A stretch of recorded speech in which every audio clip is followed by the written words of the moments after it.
This is the motor out of this, and today we are going to completely tear this motor down.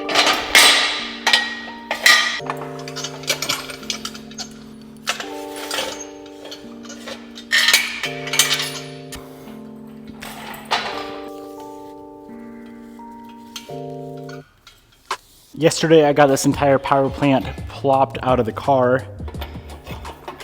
I was only trying to get the subframe out yesterday, but I decided to just not be a baby and pull everything out.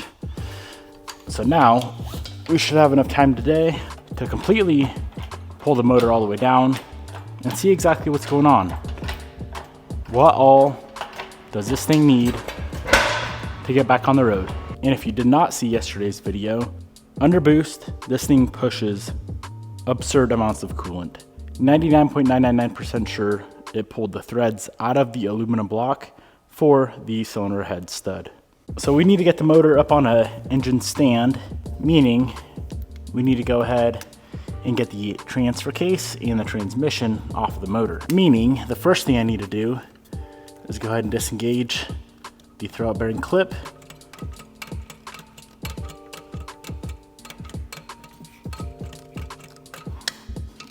This one's being a little more tricky than usual. There we go. That girl's popped.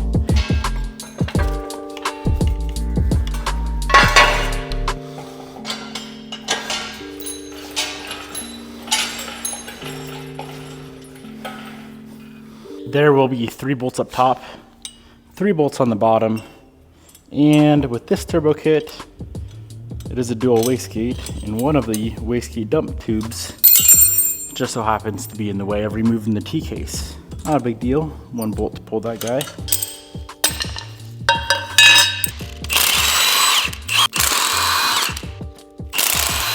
Alrighty, all the bolts are removed. Now let's go ahead and pop out the T-case. Sometimes it gets stuck on the steel dowels, but it looks like this one's coming out just fine.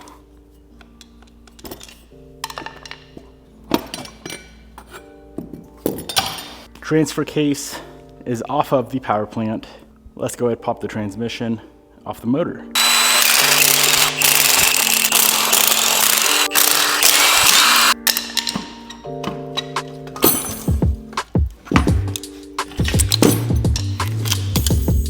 Transmission is off.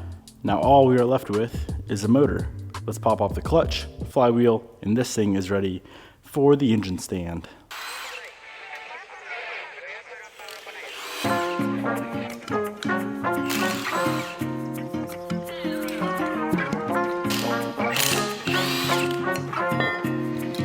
Everything with the twin disc ACT mod twin looks brand new, as to be expected. What do we put, maybe 100 miles on this car? Not many.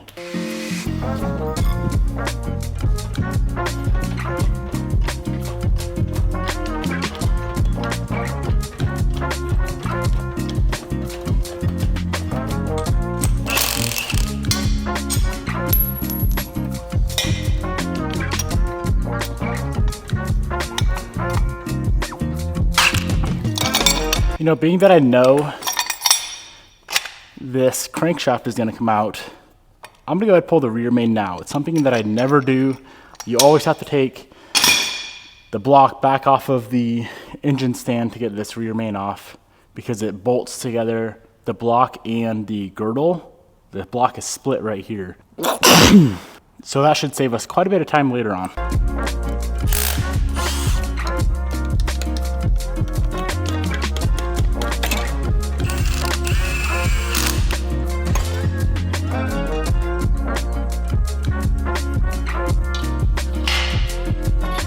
Alrighty, let's start popping all of the accessories off. Power steering alternator, AC compressor, serpentine belt stuff, intake manifold's gotta come off, all the wiring, thermostat, and last but not least, the entire turbo kit. Turbo itself, downpipe, wastegates, manifold. Let's just get this thing torn down to a complete long block without all the accessories installed.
So we are down to a bare long block. All the accessories are removed.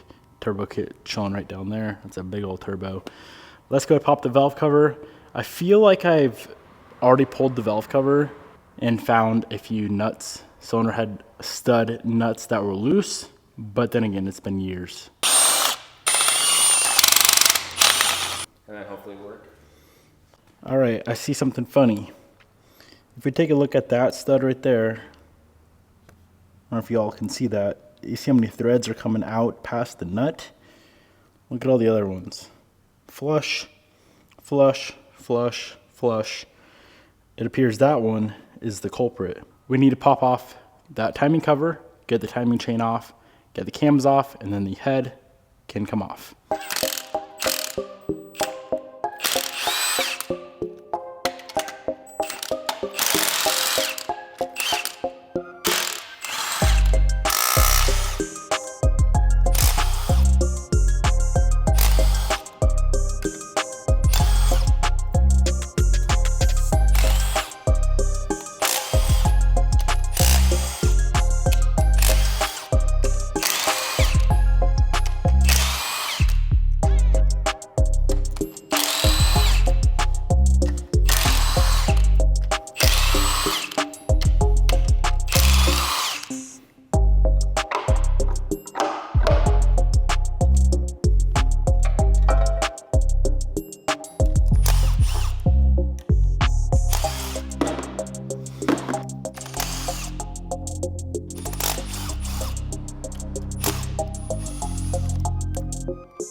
So I'm suspecting at least one of these to be not tight.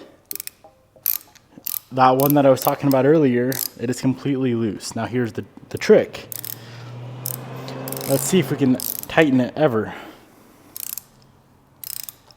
Yeah, so those threads are completely gone in the block.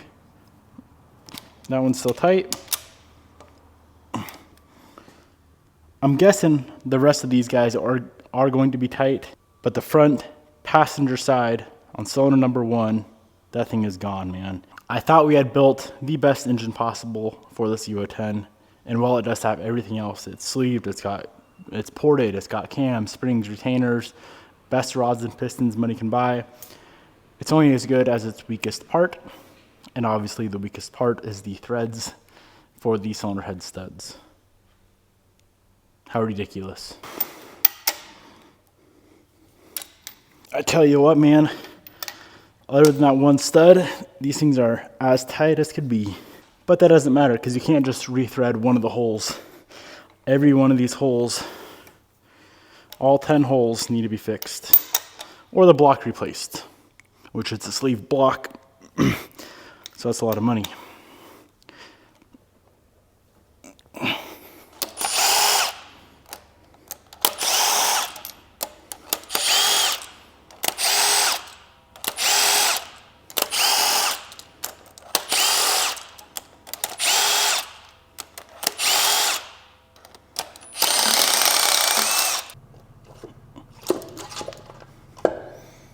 Oh yeah, that's a problem. Look at the height of all these studs. Now check out that one. I don't think they're supposed to be aluminum on your head stud. That, my friends, is all of the threads out of the block.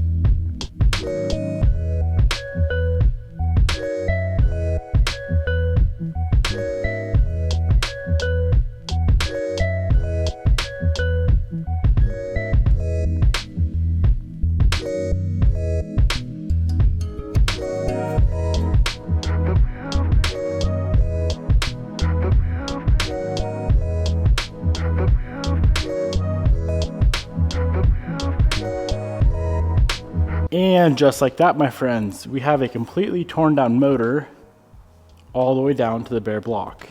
Thankfully, everything else out of this motor looks perfect. Here's some of the bearings. All the bearings looked great. Pistons, rods, everything else looked perfect, which is great. So it's not going to be a very expensive rebuild.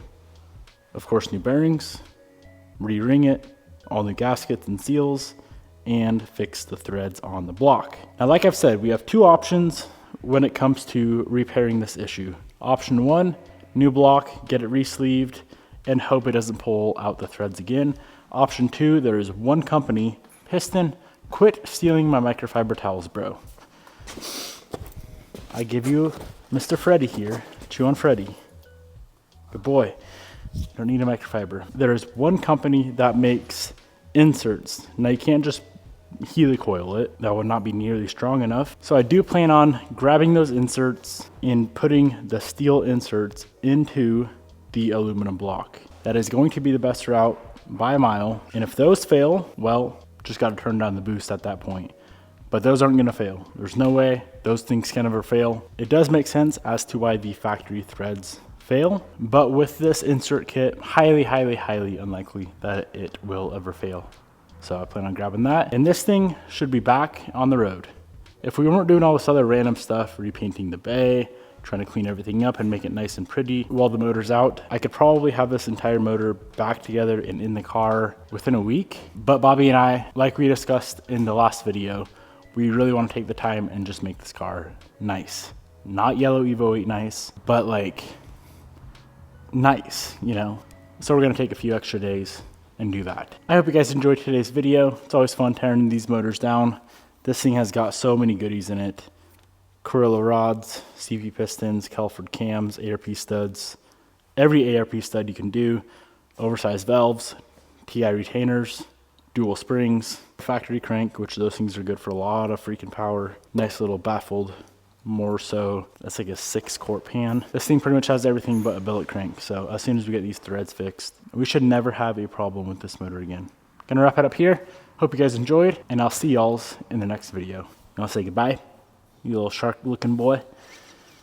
Oh yeah, look at that face. Look at that face. What you kickstarting there, buddy? What you kickstarting there, buddy?